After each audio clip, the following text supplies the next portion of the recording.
एक बार की बात है। एक विशाल घना जंगल था जिसका नाम था झूंगपुर जंगल। इस जंगल में कई जानवर रहते थे, पर वहां राजा कोई नहीं था। हर जानवर खुद को सबसे ताकतवर समझता था। शेर बोला, मैं दहाड़ता हूं, इसलिए मैं राजा। हाथी बोला, मैं सबसे बड़ा हूं, इसलिए राजा मैं। बंदर बोला, मैं सबसे चालाक, राजा तो मैं होना चाहिए। जंगल में रोज रोज झगड़ा ही झगड़ा होता रहता था।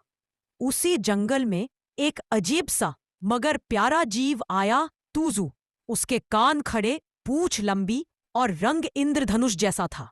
पर सबसे बड़ी बात, वह किसी से नहीं डरता था और हमेशा मुस्कुराता रहता था। एक दिन सवेरे जंगल में भीषण तूफान आया। पेड़ टूटने लगे, नदी उफान पर थी और जानवर अपनी अपनी जान बचाते भाग रहे थे। इसी बीच हाथी का बच्चा गोलू नदी में गिर गया।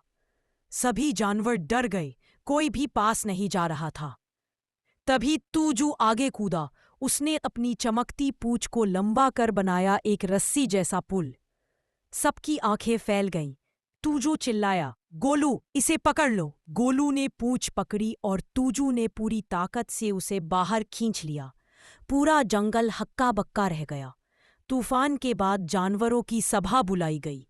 शेर उठा और बोला, जो अपनी जान पर खेलकर किसी की जान बचाता है वही असली राजा कहलाता है। सब ने तालियां बजाईं। तोता बोला, तूजू जिंदाबाद।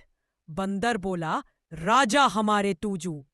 और इस तरह झूमपुर जंगल का नया राजा बना दिया।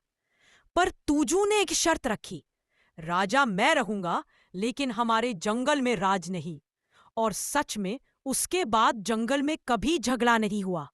हर जानवर एक दूसरे की मदद करता और जंगल पहले से भी ज्यादा खुशहाल बन गया। पर तूजू ने एक शर्त रखी, राजा हमारे पूजू। और इस तरह एक दूसरे की मदद करता और जंगल पहले से भी ज्यादा खुशहाल बन गया। जो ताकत से जीते, राजा वो जो दिल से जीते।